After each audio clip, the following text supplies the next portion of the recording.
Hi, everyone. Good evening. Welcome to the broadcast. My name is Dr. Brad Reedy. This is Finding You. Today's date is February 22nd, 2022. For those of you who might be new to our format, our live format, this is a time when you can put in any question or prompt that you'd like me to speak to or address, and I'm happy to get to those. We have some questions that are pre-submitted. One actually snuck in the very beginning before most of you got on, so I'll get to them in the order that we received them. Malia, who's moderating for me this evening, will collect any of your questions, and when there's time in the broadcast, she'll submit those anonymously so that I can see them. So with that, let's get to the questions. The first one says, how do they stay warm in this freezing storm, just like the one that we have right now? There's two or three things um, that that address that. Number one, we have tents and wood burning stoves if it drops below a certain temperature that they hike to, so that they can have kind of each group can have their own little base camp with a wood burning stove and a place to warm up at night and warm up during the day. So that's the first thing.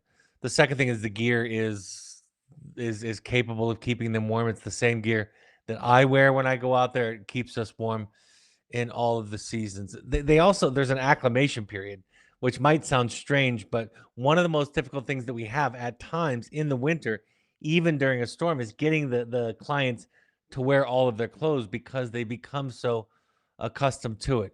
So some combination of shelter or the gear that we give them. If it's too difficult to move, we'll stay at one of those wall tents like I described. They're kind of like army surplus tents. They fit about 20 people in them, and inside of there is a wood burning stove. So we have all the gear. The other thing to note is they're in the high desert, so that's not the same temperatures in town. We're talking about 10 or 15 degrees warmer on most occasions than you would find in the closest town because it's out in the middle of the wilderness. So those are some of the thoughts or some of the answers. Somebody writes this question from your podcast on trauma, on the trauma response. What do we do when our son is in the red zone of anger and explosive? We can't hear, and he can't hear in the moment, and calms down once he throws something or breaks something. It's like the physical act gives him release. There's not a lot you can do to de-escalate him in that moment if he's unwilling to respond to any prompts. So part of it is he's going to have to learn. What when there's a great saying that's kind of a paradoxical saying on what the way that we usually use it in therapy. We say strike while the iron is cold. So don't have a difficult conversation or do a lot of coaching when somebody's trauma response is at its apex or is heightened, when their nervous system is highly activated. Not a lot of information is going to get through there or stick. Their higher functioning parts of their brain have gone offline. But in between, that's when you can have the discussions about skills. That's when you can have the discussions about how to interrupt that cycle. And really, again, remember from 0 to 10, 10 being rage and zero being at full peace and calm, you're not going to have a lot of success if you wait till 8, 9, or 10. That 7 starts to get a little bit iffy in terms of using the skills. So we have to intervene at the 4, 5, and 6 level of our anger, our trauma response. So part of that coaching has to happen. Part of the accountability and the teaching has to happen in between. And then the other thing that you can do is you can de-escalate yourself. You know, live to fight another day, lose the battle in order to win the war, the relationship, the whatever task you're trying to accomplish at the time. And so, most importantly, like I talked about when I did the broadcast, so many times when we think that somebody in our family, a child or a spouse or a partner, needs a timeout, it's really also, or maybe only, we that need the timeout. And so, being able to walk away, I think the biggest mistake that happens is that people think they can manage it, that they can hold on to it. And people that have anger management issues are notorious for believing that they can um, manage their response, manage their outbursts, manage their aggressiveness. Yes, of course, it feels good to act out aggressively like you've described. And that's why one of the tools that we talk about when we talk about de-escalation is doing something physical, taking a walk, doing something, not driving, not using substances, but doing something physical that spends the energy that has been created from that nervous system response. So those are a few ideas that are helpful. Strike while the iron is cold. Make that the time for accountability and lessons. Recognizing lower levels of anger, intervening in those lower levels, and then you taking a time out. I think lastly, the question I would be curious about, and I know in my own family, I can see this clearly. Ask yourself if it was the child's last resort. Ask yourself if in some ways they were maybe subtly, but asking for space, asking for distance, asking for a boundary, for a conversation to stop. The violence is the kind of the last resort for somebody who's feeling powerless over a situation. So maybe the last thought in response to the question is ask yourself, and I see it in our family, like I said, ask yourself if you're giving the child an out in the discussion, in the interaction, um, where they don't need to kind of hold things in until it blows up. I think that can be one of the more enlightened ideas as we think about our children's outbursts, is that sometimes it's they're the only way that they have to communicate and to get any kind of distance whatsoever. So those are a few thoughts. I hope that's helpful. Okay, it looks like I have a long question that's come up here.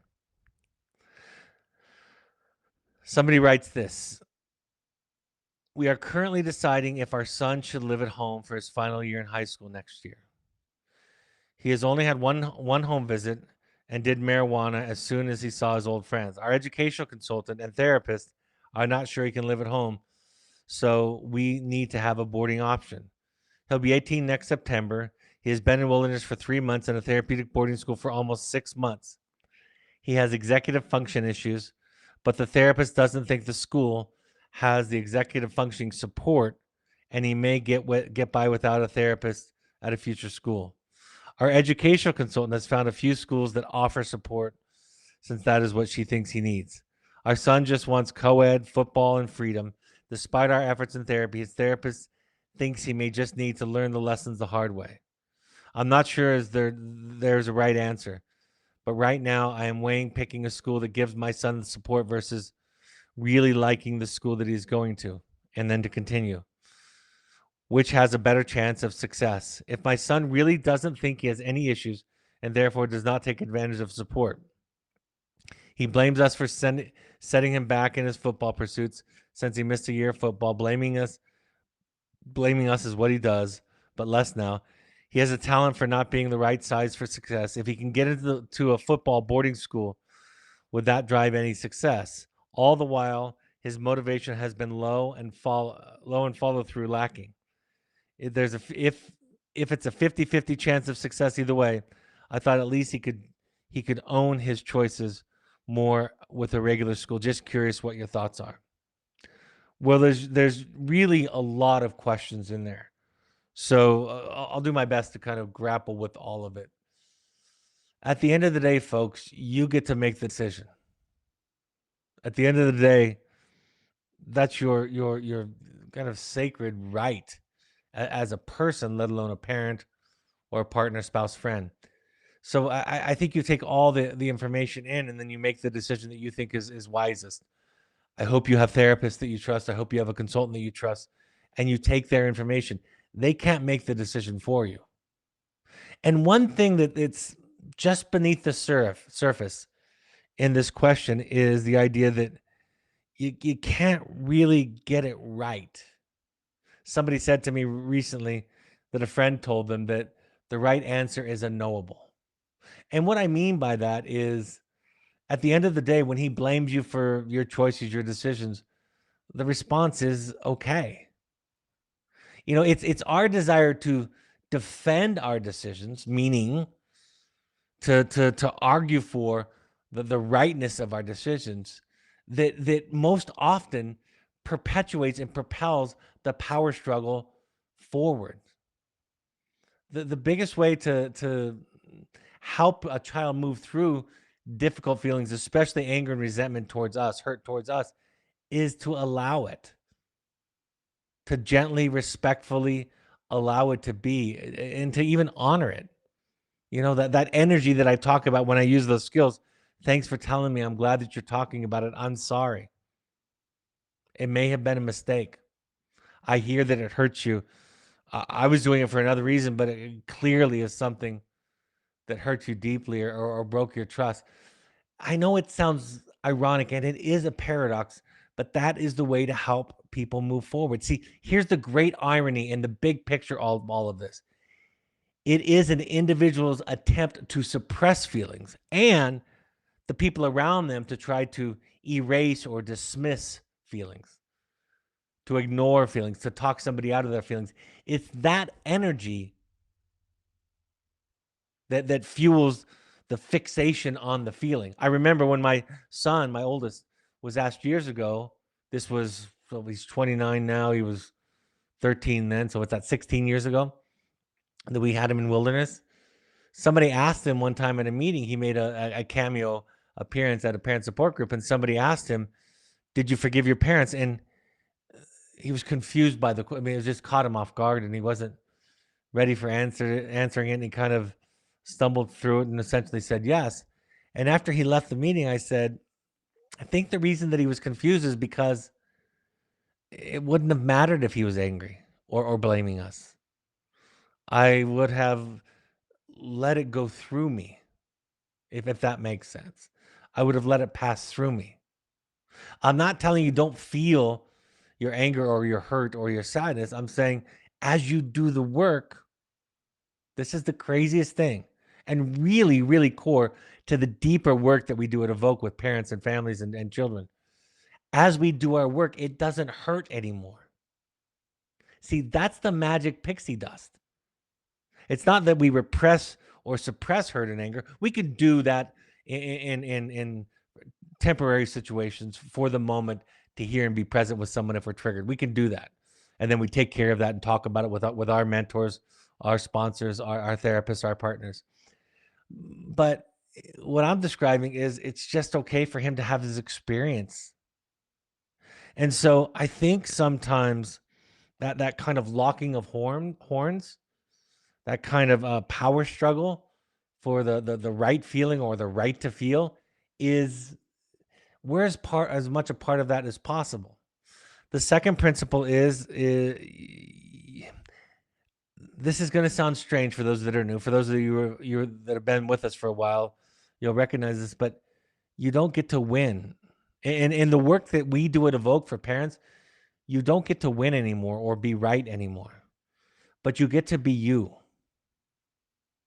And since it's so rare that being you has been the project in your upbringing, in your family of origin, in your life, we feel like when somebody says there's no right answer, you just get to have your answer, we feel abandoned by them because we are so conditioned for experts and authority figures to tell us what we should do and what's the right answer. If I were your therapist, I would talk you through all the possible iterations and outcomes that can happen, and I would separate those outcomes from the choice that you're making. See, we start making our choices as we heal from this work, as we parents, we adults heal from this work. We start making the choices from a different place, from a place of authenticity and genuineness and groundedness and courage and love. And we stop making decisions from the perspective of control and fear and guilt and outcomes.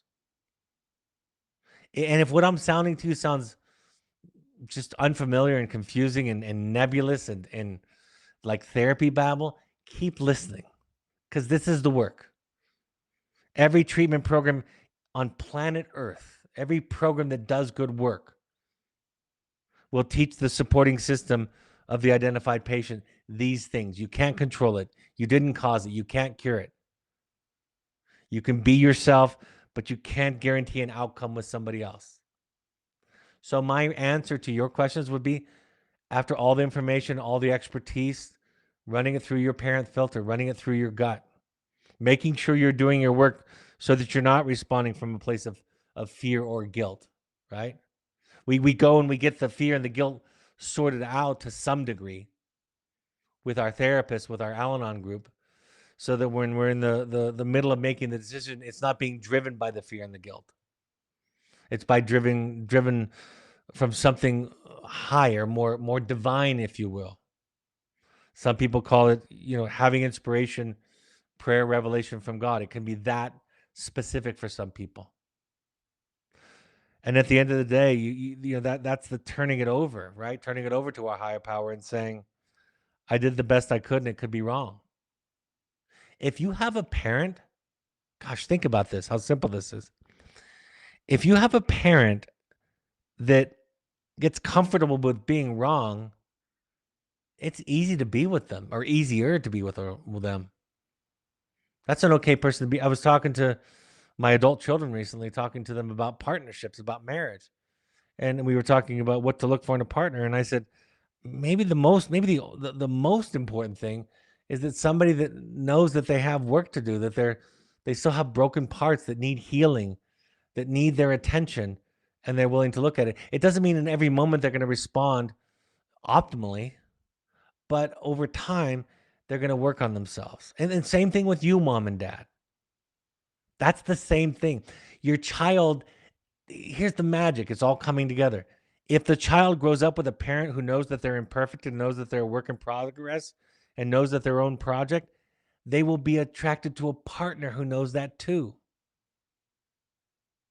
But if they're raised by parents who have to be right, who have to be on top, who have to get it right, who think it's possible to be good, then they'll marry and be attracted to people like that.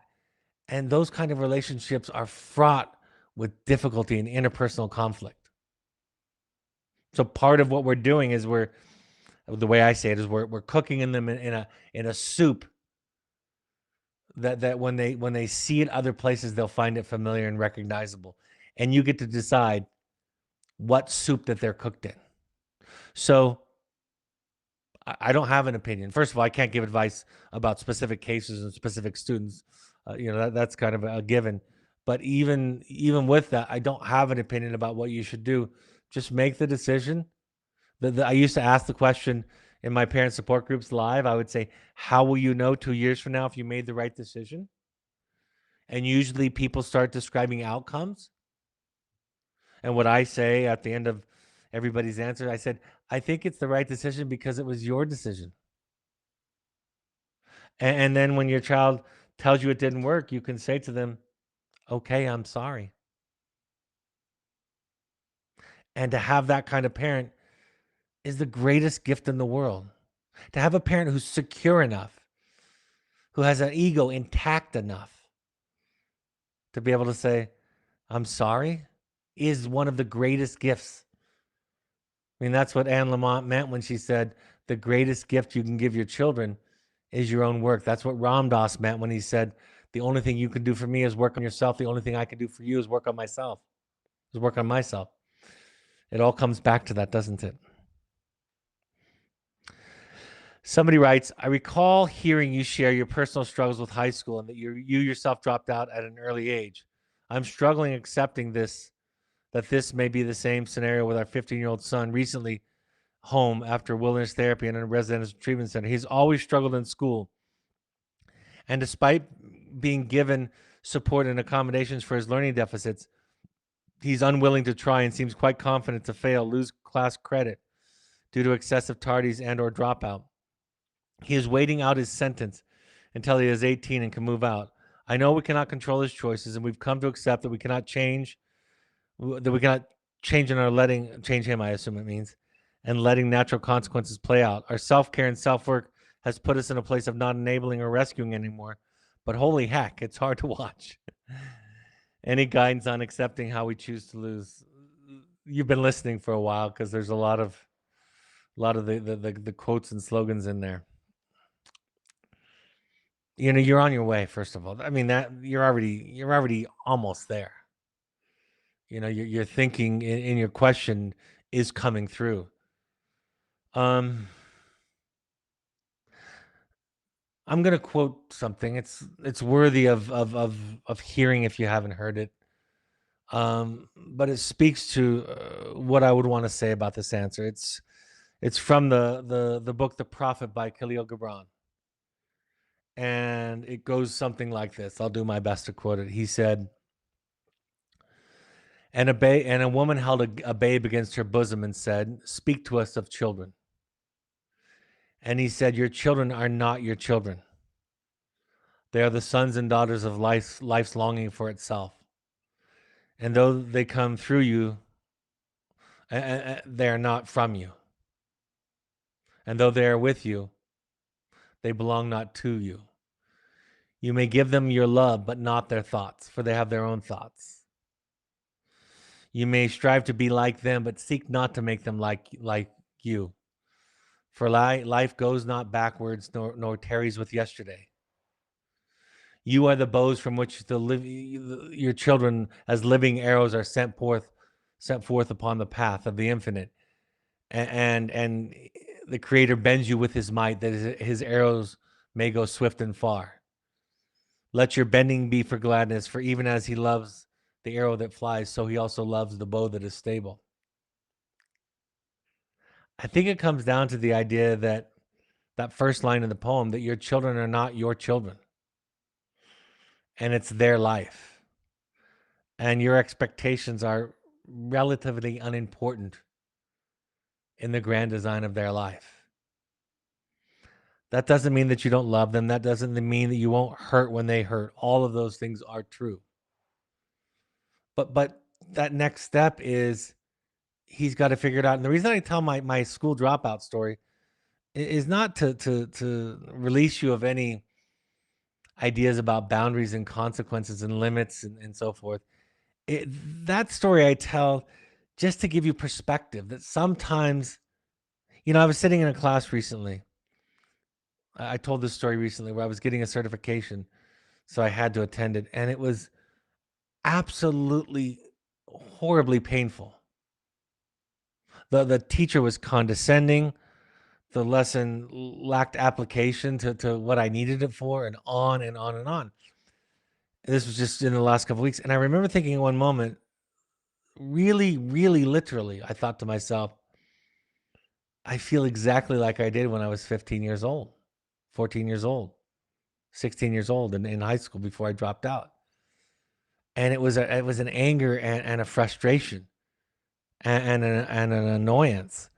And I had compassion for my 16-year-old self, but I also had compassion for my 14-year-old daughter, who sometimes struggles with school and with teachers. And I thought to myself, and I haven't thought this thought. You would think I'd thought this thought already, but I thought, if she gets kicked out of school, I'm not going to be mad. She's not on the verge, but if she were to, if she got kicked out of school, I don't think I would be mad. I think I would say, okay, we got a problem. We have to figure out how to solve it. We have to figure out to give her what she needs, because I know, I believe in her inherently, and I know her acting out behavior. While I don't always identify it specifically, I'm not able to pinpoint it, but I believe in my heart of hearts that her acting out behavior is an attempt to get her needs met, because life, the situation, we as parents, school is not meeting their needs. Some of my greatest mentors in my life were teachers. Some of the most beautiful people in my life, one in particular, made as much of a difference as my own parents, I believe, in my life. So I have a special fondness for teachers. And there are a lot of them that should not be working with children. There are a lot of them that don't know what you know, don't know what I know, don't know what therapists know. And they're shaming children, they're embarrassing children, they're condescending to children, their curriculum and their lesson plans eclipse the child. I'm not trying to make a case that your son should drop out of school, but I'm saying something in there, and he might not be able to identify, just like I couldn't have at 16 the way I can today, about for the reasons that I dropped out. There's something in there. Khalil Gibran also says that it's your longing for your giant self In your longing for your giant self lies your goodness. And I think even his struggles are his longing for his giant self. So get support, get friends and people that you're around that can support you through this difficult and painful process to watch and to deal with. Absolutely. Don't do it on your own. Get a therapist, get a sponsor, get a mentor. Visit with groups of people who are doing the same work that you're trying to do. And then watch the child unfold and realize. I've said to my 14-year-old around a couple of the problems that she struggled with as a young teenager, I've said to her, not in a manipulative way, but I've come to her and said, if you're going to mess around with this, I can't stop you. I can put boundaries around you, and we have some pretty clear boundaries. But in the big picture, it's not because I believe I can control your behavior. I'm just trying to minimize the damage right now. And frankly, it'll be yours to deal with. I'm not going to be here forever. And hopefully I'm not going to be your caregiver for more than just a handful of more years. Hopefully you're going to be on your own, living independently like your older siblings, all your older siblings. So this is yours. And it's not mine. And it will be your life. And I again, I didn't say that to be manipulative. I said it almost as a realization, as a confession about the distance and the differentiation. So you're already there. And what I've said to answer the question is just kind of that next step, that next level. We don't know what I just taught. We don't know those things because that's not what we were taught. Nothing I'm teaching you is what I was taught growing up.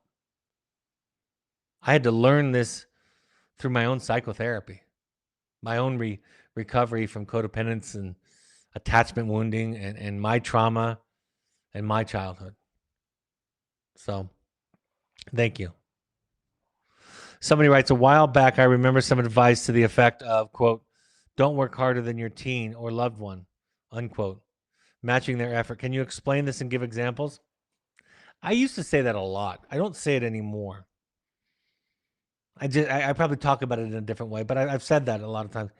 It just means that sometimes there's an energy with parents or partners.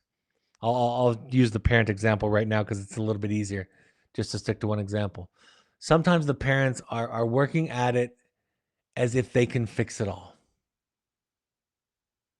And then they're working at it, and what it feels like is that if they double their efforts, that they can figure out the solution to their child's problems, which is a little bit different than doing your work to figure out the solution to your problem. And so that's probably why I don't say it a lot anymore, because I'm probably paying more attention nowadays to why the person is doing it, not what they're doing. But historically, it's that parent that does extra, does all the homework, and thinks that somehow that extra work will fix the kid, will heal the kid, will take away the kid's issues. And obviously it doesn't. But work as hard as you want on your issue. Again, this is going to sound crazy unless you've listened for a while, but your issue is the distress that you feel with your child's struggles. That idea that we are the reason, that I am the reason for my unhappiness, not my child's struggling, not my wife's issues, not my mother's, not my friends, not my colleagues, that I am the reason for my unhappiness and distress. When a human being realizes that, they are 90% of the way there. When a human being does not know that they are the reason for their unhappiness, especially a parent who doesn't know that their unhappiness is their responsibility and not their child's, they will transfer that unhappiness onto the child and blame the child for their unhappiness. If only you would stop using drugs, if only you would stop getting in trouble, if only you would stop cutting on yourself, if only you would go to school, whatever the symptom is. And when the child is made to be responsible for the parent's happiness and serenity, that's the disorder that we're treating at Evoke in large part. That is the disease that is so rampant on planet Earth. Children taking care of parents. Now, parents, especially new parents to this work, don't experience it that way at all. They disagree with it. They reject it. They don't see it, but it's more subtle. It's like the way that I just described it. If you think that the reason you're unhappy is because of your child's struggles, and you act on that and make that known, your child is then made to feel that if they get better, you'll feel better. And I know that might sound like love or what you were taught about love, but it's just mental illness. It's a lack of mental health. It's a lack of evolution, a lack of enlightenment, a lack of growth, a lack of autonomy, and I could go on and on and on. Somebody writes, for a new parent, how do you recommend we structure therapy with her child's therapist so it's not just a data dump? It's a great question. I think I've told you the story where I don't want, first of all, if this parent is on the broadcast live now, are you talking about your therapist in wilderness? Because I have a different answer for that than I do for a family therapist at home.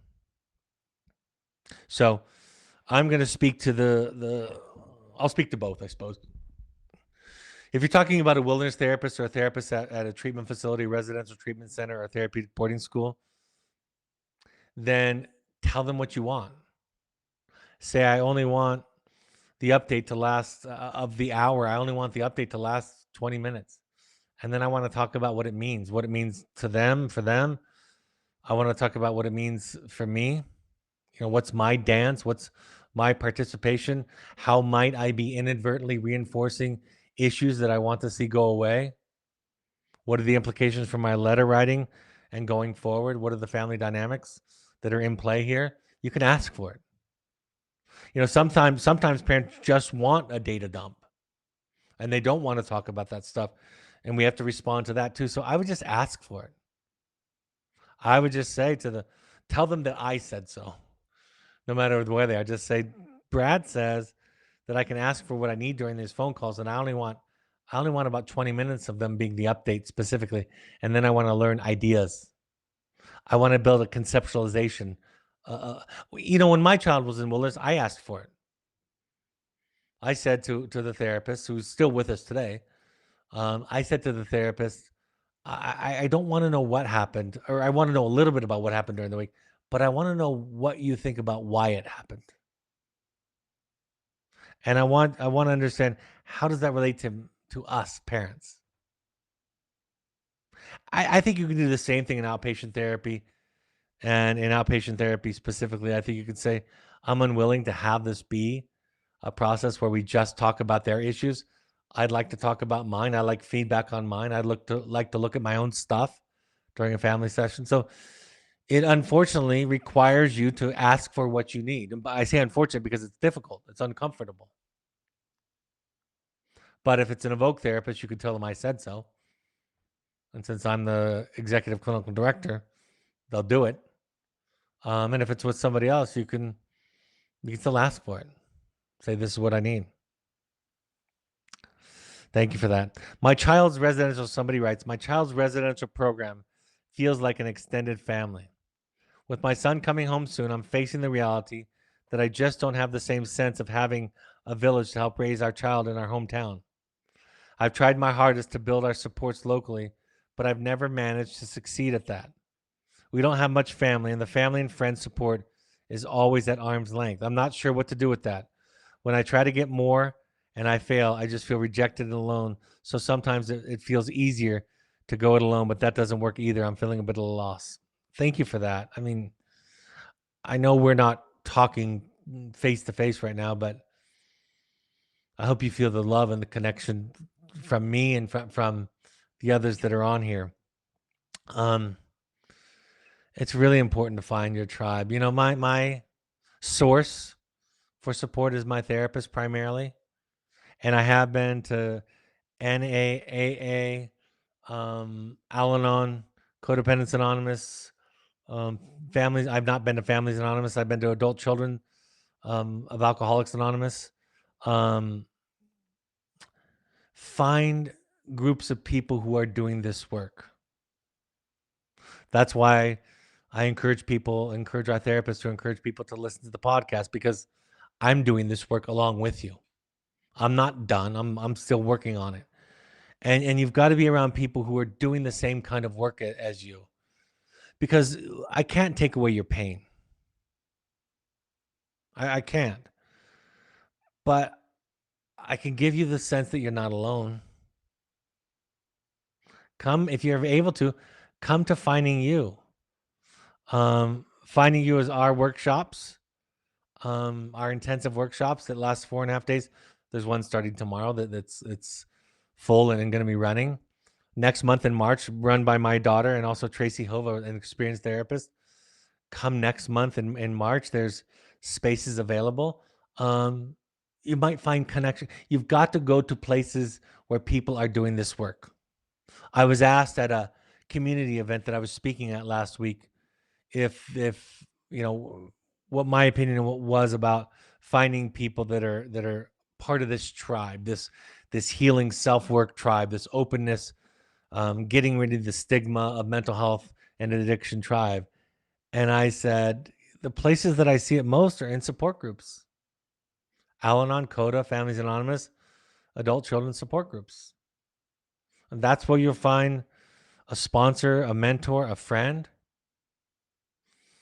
I brought up the Finding You workshop that we do because you could make a friend there, or there are many groups that stick together for a while. Some meet for years after they leave us. Some stay connected. Some groups stay connected as a group. Some groups stay connected as 2 or 3 people. So you've got to go to places where people are doing this work. Is the short, long answer to it all. Somebody writes, you often refer to marriage 2.0. How do you define your vision? What terms can you share? And how do you both commit? How do you hold yourselves accountable? Marriage 1.0 was us fighting to get our needs met. You know, me fighting with her to get her to change, to meet my needs, and her fighting with me to change me to get her needs met. That was kind of marriage 1.0, if I'm going to oversimplify it. Now, marriage 2.0 is both of us realizing that my happiness is my responsibility, not hers. And her happiness is her responsibility, not mine. And that we both are committed to going and doing our own work. So we do get in arguments, we do get in fights, we do have difficulties. But again, over the long run, in the long game, she realizes that her unhappiness is her responsibility, not mine. And vice versa. I realize that my unhappiness is not mine, and that I have issues that come out, and she knows she has issues. So it's just leaning into the work. And I think marriage 1.0 was kind of the marriage we were taught about, that your partner could make you happy, and that if you find the right partner with the right characteristics and attributes, you'll be happy. And marriage 2.0 is realizing I have to heal my wounds. I have to become a more whole person. And ultimately, like I wrote in the chapter on marriage, in The Audacity to Be You, I have to go and get happy and come to the marriage happy. How do we hold each other accountable? By being accountable ourselves, right? I mean, your question is how do you hold yourselves accountable? I think that is the marriage 2.0. I'm accountable for my happiness, which means I'm not accountable to her for her happiness, and vice versa. I hope that helps. Somebody writes, can you talk about how important it is for a parent to understand their history, both as a child and as an adult, as a spouse, as a parent, as a friend, etc., and how lack of introspection continues to impact the child? Yeah, I mean, I can. The research is exhaustive. The research is clear. The research is consistent across socioeconomic groups, race, culture, background. And the research that I'm talking about is that If you do your work and heal your trauma and your past, you will have healthier relationships. Some of them you'll have to get rid of. Or like in the case of my marriage, they will have to, for them to be maintained, they'll have to evolve to a different level. But if you don't know your trauma, if you don't know, it's too strong to say, but it's kind of the untruths that you were taught about what it meant to love, the untruths that you were taught about the difference between fear and anxiety and love, the difference between the idea that other people could make you happy, specifically your children and your partners. So much of enlightenment is unlearning things. I wrote this today in my social media. They're really kind of two questions. The first question is, who did your parents need you to be, or other authority figures, the culture, teachers, other authority figures? Who did they need you to be for them to feel okay? And then the second question is, who were you really beneath that, behind that all, before that all? Who were you really before you sacrificed who you were to your authentic self to fit in and to belong? And so the long answer to the book is the drama of the gifted child. I remember years ago, I was thinking about this today. Years ago, I was so reluctant to talk about that book because I knew it was triggering to mothers, and I didn't quite know how, and some fathers, and I didn't know quite how to overcome that. And now I realize that anything that asks us to look at our stuff is going to be triggering. And that the guilt and shame, we were talking, we have 4 therapists in our family. So we have lots of discussions. And last night we were talking about this idea that um it's so easy. You could move from religion to new age, thinking, to psychology. But if you bring should and shouldn't with you, it's all the same thing. See, the one thing that people mishear me saying is I'm never saying should. You should do this, you shouldn't do this. Because that's the problem. And that's what we were told would keep us safe, should and shouldn'ts. So you have to find something higher than that, deeper than that. You have to transcend, like Ram Dass says in that quote that I love, when he says, you can't counteract I am bad with I am good. You can't counteract I am unlovable with I'm lovable. It's still the same plane. It's still judgment. You have to learn that you just are. You're sometimes crappy and make stupid decisions, hurtful decisions, and you're sometimes inspired and beautiful and wonderful and intelligent. You are all of it. And so moving from paradigms doesn't help if should and shouldn't come along with you.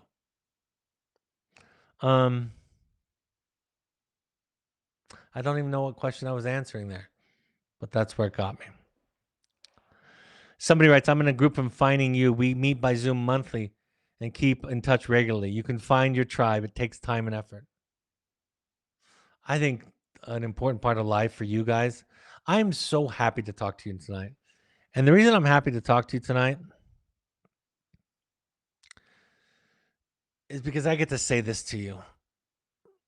After you've experienced the joy of finding yourself, getting in touch with yourself, knowing yourself, then you get to look and find if there's anybody else out there that's working on the same project.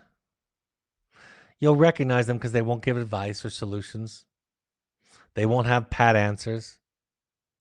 They'll listen more than they will talk when you're in distress, when you're upset, when you're struggling. They'll give you empathy and compassion. They may struggle with boundaries, but they will encourage you to set boundaries with them, right? A lot of people are good at encouraging you to set boundaries with other people, The real test of a good friend is, will they allow you to set boundaries with them?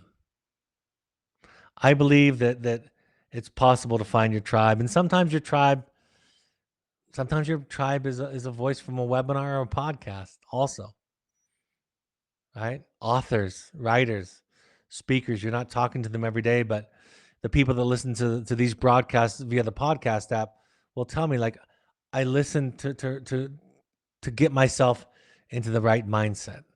Part of my tribe, among the few that I call my tribe, is my therapist. I said to her last Friday, I meet with her on Fridays. I just said, it's just so nice, because I missed a week because I was traveling. I said, it's just so nice to just talk and tell you what I think and feel without being corrected. To be understood is such a joy and a pleasure. So the parent support groups that we do, the parent support groups that we did in person when we could do those, the intensives, there are moments to find your people, and people that have struggling loved ones, who are doing their work. Those are the people that I think you'll find resonance with and belonging with and support from. Somebody says, how do you recommend we choose the right support group for our specific family situation? I will give you the pat answer for that. Go to 6. That's what we ask. Try 6 different ones and ask people there what they like. Because every Al Anon group is not the same. Every therapist is not the same, right? I mean, everybody knows that. That's obvious, but go and listen. Listen to the what people are saying and sharing. Stick around after and say, we have a 19-year-old son we're struggling with. Do you know a good group? I've had parents do that in the parent support groups. I've had people say, I go to a Saturday meeting that's for families where everybody seems to be welcome and it's a good fit for everybody. Saturday morning at 9 at the local church or the local community center or what have you. So just try some and ask other people. And what's the right group for me won't be the right group for you necessarily, and vice versa. Somebody writes, you previously talked about the 3rd book you're writing. When will that come out? Well, I don't know. This year. I'm crossing my fingers this year. The writing part is easy. The editing part is exhausting.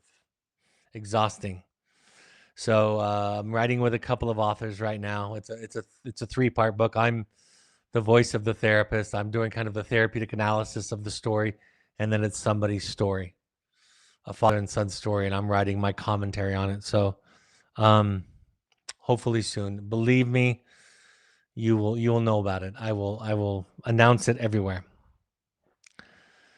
Somebody writes, do you have suggestions for how to manage extended family members, grandparents who are deeply concerned for our child but continually bring the should paradigm into our conversations? They are urging us to work to solve our child's problems. I know that they are really worried. It's hard when they see that they think they're not doing enough. I read a quote today from Adam Grant. In fact, I want to pull it up for you today because somebody actually sent it to me. That's the funny thing, is somebody sent it to me. Adam Grant is an organizational psychologist. He has a wonderful podcast with wonderful great guests. And he said this. He said, too many people spend their lives being dutiful descendants instead of good ancestors. The responsibility of each generation is not to please their predecessors. It's to improve things for their offspring. It's more important to make your children proud than your parents proud. It's really, really, really hard for you to break out of your dysfunctional family patterns and to confront your parents. The podcast I did last week, the broadcast I did last week on boundaries, and Harriet Lerner's book, The Dance of Anger, I think that can be a great resource for you, because there are at least a couple of examples, if not more, in the book about adults confronting their parents. You're going to have to tell them where they stand. And it doesn't matter what they think a parent should be or a grandparent should be. That's irrelevant. I had to tell my mother and my father, I don't, as an adult, I don't care what you think a good mother and a good father is. I'm not interested in that, actually. I'm telling you what I need as a 25-year-old, 35-year-old, 45-year-old. And if you can show up in that way, I will welcome you. If you can't, I can't welcome you into my life. Now, that took a while and took a lot of work, but what's being asked of you is to confront your parents, to set boundaries with your parents. And if you can't, you can start to see folks where you got your wounding and what you might be doing to your children. So I think your question is beautiful and rich and important and relevant and more universal than most people would admit. I've come to the point. My father passed away a couple years ago, but my mother, I don't. She doesn't listen to the podcast, so I can say this. I told my children at a certain point, I won't require you to be around my mother anymore because of some of the things that she says and does that make you feel really uncomfortable. And I support you. And in fact, I came to the conclusion that I will visit her on occasion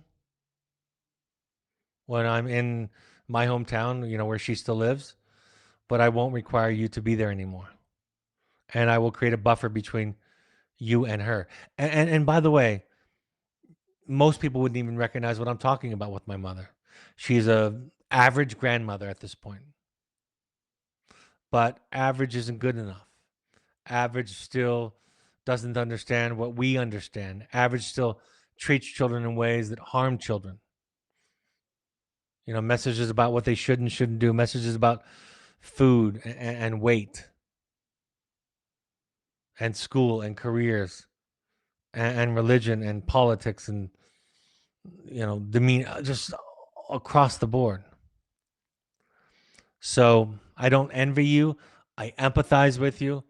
I'm not always good at this. I said this. This blows my mind.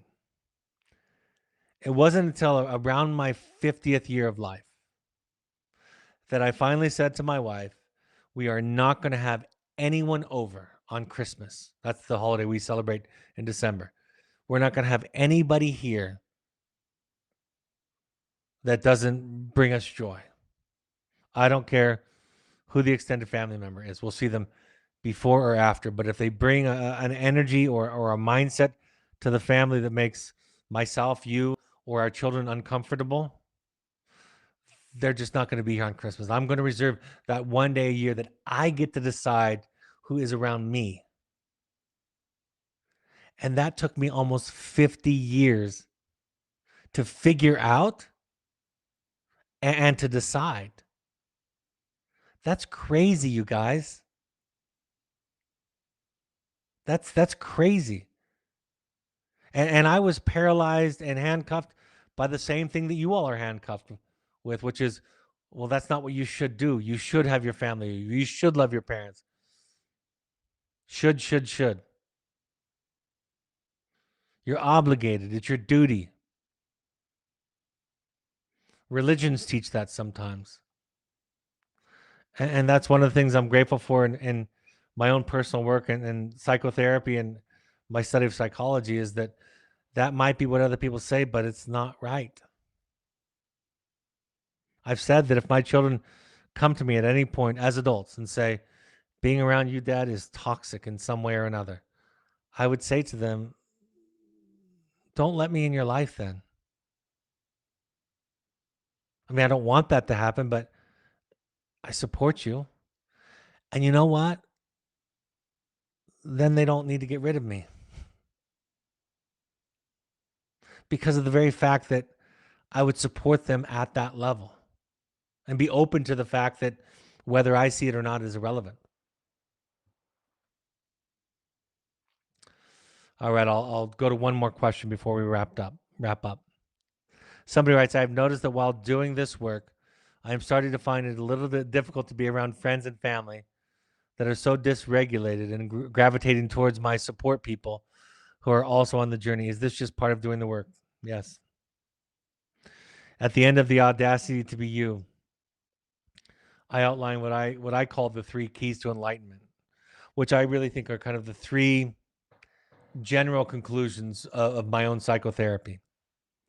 And the last one is learning to die, metaphorically speaking, learning to die over and over again, which means old ideas, old relationships, old situations and contexts.